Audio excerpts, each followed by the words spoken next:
வராக அவதாரம். காசியபர் என்ற முனிவருக்கு 13 மனைவியர் இருந்தனர். அவர்களில் இளையவள் திதி. ஒரு சமயம் காசியப முனிவர் நோன்பு ஒன்றினை கடைபிடித்துக் கொண்டிருந்தார். இக்காலத்தில் மிகவும் சுத்தமாக முழுக்க முழுக்க கடவுள் சிந்தனையிலே இருக்க வேண்டும். இதன் தொடர்ச்சியாக காசியபர் தியானத்தில் ஆழ்ந்தார். அச்சமயத்தில் விதி பயனாக திதி அவரை காம உணர்வோடு நெருங்கினாள். அவளுடைய எண்ணத்தை புரிந்து கொண்ட முனிவர் அவளுக்கு அறிவுரைகளை சொல்லி அவள் மனதை மாற்ற முயன்றார். ஆனால் திதி எதையும் கேட்கும் நிலையில் இல்லை.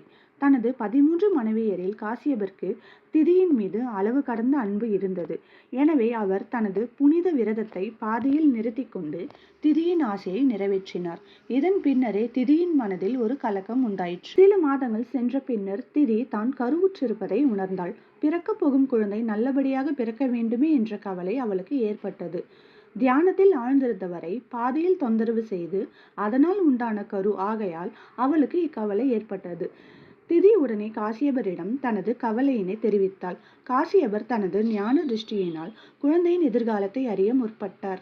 அப்போதுதான் திதியில் வயிற்றில் இரட்டை குழந்தைகள் வளர்வது அவருக்கு தெரிந்தது.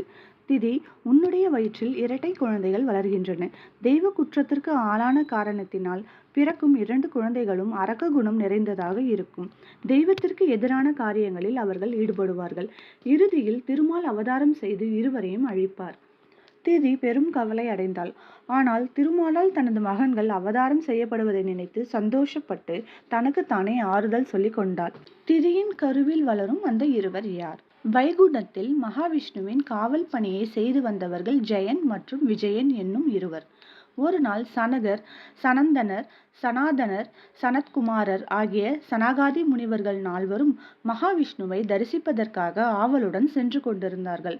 அந்த நேரத்தில் மகாவிஷ்ணு லக்ஷ்மி தேவியுடன் அளவளவி கொண்டிருந்தார். இதன் பொருட்டு ஜெயன், விஜயன் ஆகிய இருவரும் முனிவர்களை வாயிலேயே தடுத்து நிறுத்தினார்கள். ஏன் எம்மை தடுத்து நிறுத்துகிறீர்கள்?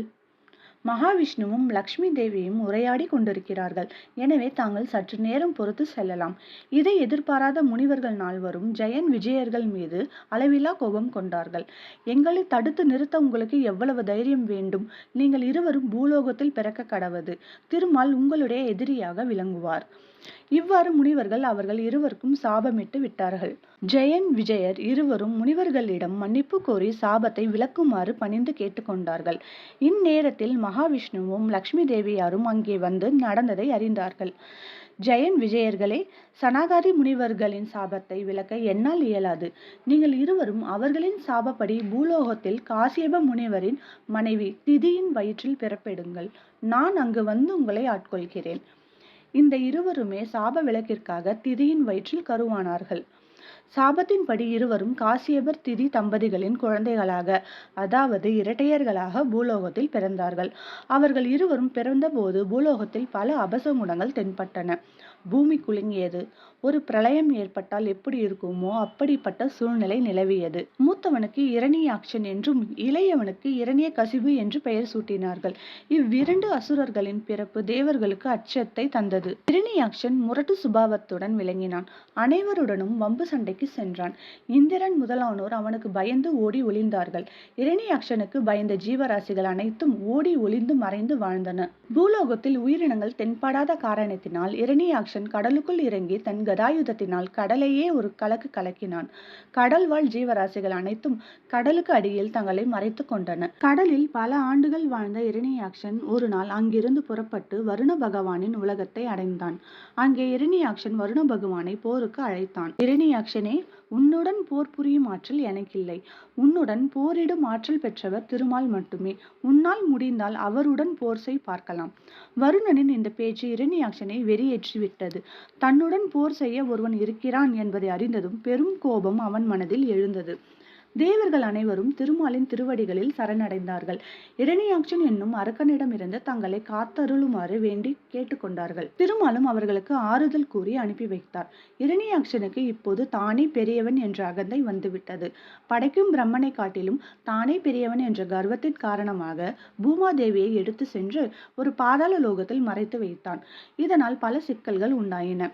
ஜீவராசிகள் பெரும் துன்பத்திற்கு ஆளாயின. தேவர்களும் முனிவர்களும் திருமாலை சரணடைந்தார்கள். கடலுக்குள் பாதாள லோகத்தில் சிறைப்பட்ட பூமாதேவியை மீட்டு தருமாறு வேண்டிக் கொண்டார்கள். தான் அவதாரம் செய்ய வேண்டிய நேரம் வந்துவிட்டது என்று முடிவு செய்த திருமால் தன் வடிவத்தை வராக வடிவத்தில் மாற்றி அவதரித்தார். கடலுக்குள் இருந்த பூமாதேவியை மீட்க புறப்பட்டார். நாரதரை கண்ட இரணியாக்ஷன், நாரதரை, நாராயணனுடன் போர் செய்ய விரும்புகிறேன். எங்கு தேடியும் அவரை காண முடியவில்லை. அவர் எங்கே இருக்கிறார் என்று கூறுவீர்களாக என்று கேட்டான். இரணியாக்ஷனே, நாராயணன் உன்னை அழிக்க வராக அவதாரத்தை எடுத்து விட்டார். அவர் இப்போது கடலுக்குள் இருக்கிறார். பூமியை மீட்க வராக அவதாரத்தை திருமால் எடுத்து விட்டதை உணர்ந்த இரணியாக்ஷன் திருமாலுடன் நேருக்கு நேர் போர் புரிய தயாரானான்.